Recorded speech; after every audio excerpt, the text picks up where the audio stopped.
Buenos Oye, días. comenzó. Sí, estamos en el aire. Estamos en el aire. Ah, pero qué bien esta producción, excelente. Excelente. Señoras y señores, muy buenos días. Gracias por acompañarnos en esta nueva entrega de su telediario 1+1.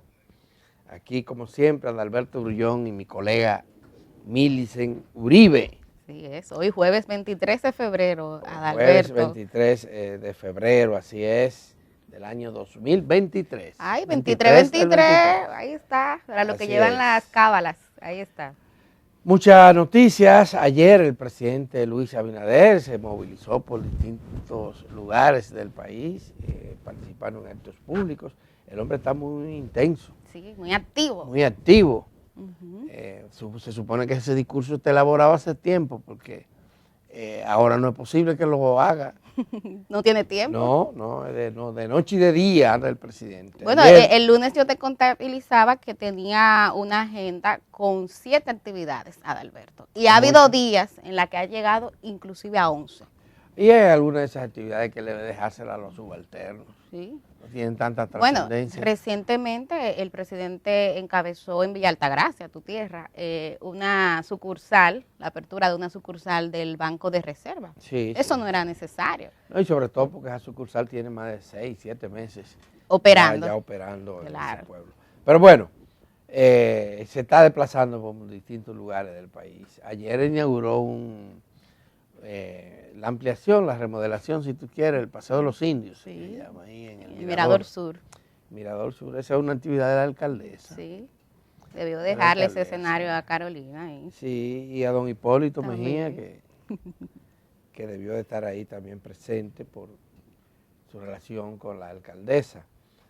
Pero el presidente, de los actos que encabezó ayer, hay dos que sobresalen. Uno, el denominado acto para anunciar las denominadas compras verdes. Uh-huh. En Milicen, allí de lo que se trata es de que el gobierno se compromete a que sus compras de bienes, de servicios, estén libres de vínculo con la contaminación o la agresión a los recursos naturales y al medio ambiente, Uh-huh. que promuevan el respeto a estos recursos. Y es interesante que ocurra esto. Se está hablando del bono verde, Milicen, y el otro acto importante donde estuvo el presidente, en ambos habló, Sí. por eso lo estoy mencionando, es el otro sobre corrupción, pero ese era con el coordinador, el residente de Naciones Unidas en el país. Sí. Y allí se resaltó el hecho de cómo la credibilidad o la percepción de la gente sobre el tema de la corrupción ha bajado significativamente. Sí. El país ha logrado ir bajando, porque estábamos en un lugar bastante bochornoso, Milicen, a nivel internacional, y ha estado mejorando. Todavía la gente percibe que queda corrupción y que hay que seguir trabajando en contra de ella y en contra también de la impunidad, que son dos gemelas. Sí, van juntas. Van juntas. Claro. Ahí. Tú sabes que en ese acto que tenía por tema la lucha contra la corrupción, el presidente dijo algo que para mí es esperanzador, y él señalaba cómo ningún evento político, electoral o del mismo gobierno en sí va a detener el compromiso que ha manifestado esta gestión en el tema de la lucha contra la corrupción. ¿Y por qué a mí me llamó la atención? Porque en este año, que es el año preelectoral, hay aprensiones, Adalberto, porque es un año en que los gobiernos suelen incurrir en irregularidades a propósito de sus fines electorales, y sobre todo cuando se trata de una gestión que a todas luces, compañero, creo que eso no está en discusión, busca reelegirse. Entonces el presidente, creo que de manera indirecta hacía referencia un poco a calmar esos temores, esas aprensiones, sobre todo en un momento en que no han faltado denuncias. Tú recuerdas, por ejemplo, una que ha hecho el Partido de la Liberación Dominicana en relación a que se están comprando alcaldes, etcétera. Y algunas nóminas, de hecho vimos un reportaje el fin de semana de la periodista Nuria Piera de cómo en algunas instituciones públicas ha aumentado la nómina de manera importante en estos últimos meses. No, sí, eso es, bueno, ya lo dijo aquí Antonio Siriaco también. Sí, claro. Lo dijo Antonio Siriaco, que es un economista independiente. va a aumentar, va a seguir aumentando, eso está claro que sí. Y bueno, lo que ha aumentado como fuente de empleo en los últimos años, el Estado, la nómina estatal, sí. La nómina estatal, no hemos podido desarrollar una industria u otros sectores de la economía que generen más empleos decentes. Y ese es uno de los retos que tiene la República Dominicana. El presidente seguía diciendo, ¿verdad?, que la tolerancia era cero para los actos de corrupción. Hay que esperar que siga así. Es interesante, a propósito de este debate, Millicent, recordar que el fraude que se detectó en la Lotería Nacional está ya en la postrimería de su trayectoria por los tribunales. Sí. Y ya el Ministerio Público ha pedido, en juicio de fondo, penas que van desde los 5 a los 12 años. Correcto. De prisión. Este es un caso que se ha dado dentro del gobierno actual, ¿verdad? Aunque tenía antecedentes, pero es del gobierno actual. Y parece que este caso del gobierno actual va a terminar primero que los casos, por lo menos en primera instancia, ¿verdad? Sí. Que los casos que vienen de gobiernos anteriores, que son mucho más gruesos, por supuesto, mucho más gruesos. Y a mí me parece que es interesante enfatizar en ese caso para que lo veamos, esas comparaciones, porque todavía señalan que el gobierno es tolerante con la corrupción de sus funcionarios, bueno, y no así con los anteriores. Recordemos que este es un gobierno que ha destituido, a veces bajo la figura de renuncia, a veces bajo la figura de una licencia a largo plazo, pero hay funcionarios importantes que inclusive fueron de los primeros que cuando Luis Abinader tenía su proyecto presidencial le apoyaron y salieron del tren gubernamental en medio de denuncias de irregularidades y de rumores. Y eso es un tema que tiene un costo político. Claro que sí, claro que sí. No hay duda y además... No hay que ser mezquino, creo que hay que reconocerlo. Se sabe, esto no es que se dice, esto es que se sabe, que cada denuncia que se hace pública sobre sospecha de corrupción en una institución pública, el presidente Luis Abinader le cae encima. Le presta atención. Y trata de averiguar, de indagar, él personalmente, independientemente de otras gestiones que pueda hacer el Ministerio Público o cualquier otra instancia del Estado. De eso no hay duda. Y la otra que está encima de lo que pasa en el sector público es doña Milagros Ortiz Bosch. Muy activa también, Adalberto. Pero muy activa, intolerante también. Diligente. Con el tema de la corrupción. Ahí se está haciendo un esfuerzo. Pasa mucho porque las culturas no se desmontan de la noche a la mañana. Y aquí ha habido una cultura de corrupción, de mañosería, como diría Mamelto Rivas. Y desmontar una cultura no es tarea tan fácil, ni en esta ni en ninguna otra nación del mundo. Ojalá se desmonte esa cultura y para ello tenemos que colaborar todas y todos, porque aquí déjame decirte, cuando una persona llega a ocupar un puesto público, sus amigos, sus parientes, sus relacionados, sus compañeros de partido, todos esperan que le toque algo. Sí. E inclusive si hay resistencia a no caer en ese tipo de prácticas, lo que da entonces esa persona como un pariguayo.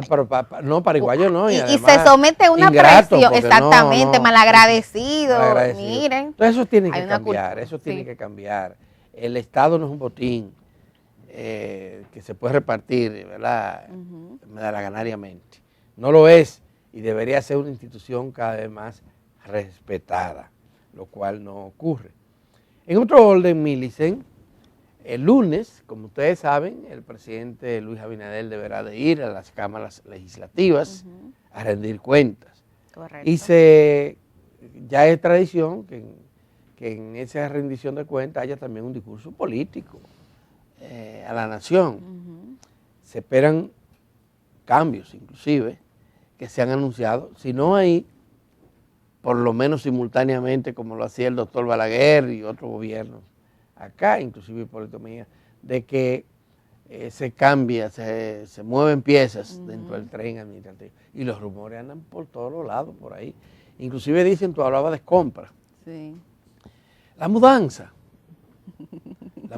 que ya estamos acostumbrados, la mudanza que se produce entre dirigentes políticos de los partidos, se van de uno a otro, en busca de espacio para promover, dicen ellos, su pensamiento, sus ideas, su vocación de servicio a la nación. Pero todo el mundo sabe que no, es muy difícil que se vayan del gobierno para partidos pequeños de la oposición. No. Muy pocos hacen eso. Eso no se Normalmente se van de la oposición para el gobierno, dicen, o del partido pequeño para el más grande. Eso es lo que normalmente ocurre y eso no es necesariamente, habrán casos aislados, pero no necesariamente es por convicción ideológica, por principios políticos o filosóficos. Eso es por negociaciones que implican bienes materiales, casi siempre. ¿Es o no es, Milicen Uribe? Sí, así es. Entonces algunos de los que se han ido dicen que van para el gobierno, sí, incluyendo a un ex senador de la provincia de La Vega, que tiene ya casi su cargo asegurado, según dice Radio Bemba por ahí. Sí. Veremos en los próximos días. Sí, ayer pusieron a circular un falso decreto y eso muestra que efectivamente, tú sabes que hay sectores que siempre cuando se acerca esta fecha, eso es parte de su estrategia, comienzan a especular, un poco a manifestar entre deseos y posibles realidades, pero bueno, como dice Adalberto, vamos a esperar. Por otro lado, Adalberto y amables televidentes, la agenda de hoy trae un acontecimiento que desde el punto de vista del interés de la ciudadanía es relevante. Y es que ya será mañana cuando el Comité Nacional de Salarios se reúna. Recuerden, esta sería la tercera reunión luego de que el sector sindical propusiera que se convoque para comenzar a discutir el aumento al salario mínimo que corresponde a este año, porque justamente en julio vence la tarifa. Recuerden que ese es un salario que se revisa cada 2 años y es este organismo tripartito donde está representado el gobierno, el sector patronal y los sindicatos donde se hace. Yo no sé tú, Adalberto, pero yo tengo expectativas, porque ciertamente el Ministerio de Educación y en su ministro, en la persona de su ministro, en varios escenarios ha referido al tema y ha dicho que es innegable que aquí se necesita ese aumento salarial y que tiene que hacerse… Ministerio de Trabajo, no de Educación. De Trabajo, perdón, el Ministerio de Trabajo, sí. Y que ese aumento debe de hacerse en una proporción significativa. El sector sindical está demandando un 35%. La estrategia es que siempre el sector sindical da una cifra y luego un poco se va negociando.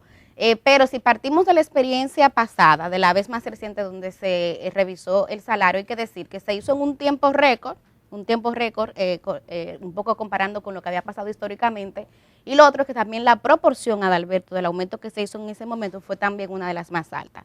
Vamos a ver cuál es la reacción del sector patronal. Hay que decir que hasta ahora ha sido muy evasivo. De hecho, las 2 primeras reuniones, en una no asistió y en otro dijo que tenía que estudiar la propuesta, pero vamos a ver qué pasa mañana. Bueno, creo que se tiene que producir el aumento. Es innegable que se va a producir. Claro. Lo que se ignora es la proporción en que se hará y en el momento en que se hará. Casi siempre se da mucho larga este asunto. Entonces, finalmente, se produce el aumento. Yo creo que desde ahora, lo que podrían hoy decidir es que independientemente de que se apruebe hoy el monto de ese aumento salarial y la fecha en que se implementaría, debería de acordarse que cualquier aumento que se haga será retroactivo. Excelente, sería porque ese es un tema. Bueno, eso sería excelente, porque déjame decirte, inclusive a veces parte de las tácticas dilatorias, de tú postergar la discusión. Porque el empresariado está consciente de que el aumento salarial hay que hacerlo, pero además la revisión legalmente cada 2 años. Corresponde, claro. Pero yo me resisto a creer que el empresario está pensando que lleguemos hasta junio. Bueno. En esas discusiones, porque sería un maratónico. Recuérdense que tuvimos una pandemia, que hemos tenido dificultades muy serias y que la guerra en Ucrania ha tenido repercusiones en los precios, en el costo de la vida, ¿verdad? Sí, sí. Y por tanto, urge ese aumento salarial para inclusive contribuir a dinamizar la economía, porque más dinero circulante, más demanda de bienes y servicios, y en consecuencia se reactivan las fábricas, las industrias, las actividades económicas en sentido general, porque aunque es el salario mínimo, todos esperamos que a partir de ahí haya entonces después un reajuste salarial. Que así sea, compañero. Mi licencia no ha terminado el tiempo en esto, sí. Vamos a tener que hacer una pausa y cuando regresemos tenemos 2 entrevistas. Una de ellas es con Mayra Jiménez, quien es la ministra de la Mujer, y otra con Dorian Rodríguez, quien es el director ejecutivo del programa de la Fundación Corripio, denominado Un Viaje a la Historia. Y tú sabes, Adalberto, que hoy, que es 23 de febrero, nuestro querido camarógrafo Rafael y el mismo Dorian Rodríguez están de cumpleaños, así que vamos a irnos a la pausa con esta canción de cumpleaños dedicada a ambos. Bueno, Rafa, vamos a ver si te gestionamos el día libre hoy. Bueno, Rafa, que hay que decirlo, un trabajador entusiasta, a veces es unos tiros de cámara, Adalberto, que yo me quedo, wow, cuánta creatividad. Y Dorian, un hombre de aquí de claro, justamente. Porque también trabajó para Teleantillas y Televisión. Ahora se ha ido al periódico Hoy, pero él sigue con el alma aquí. Vamos a la pausa y regresamos.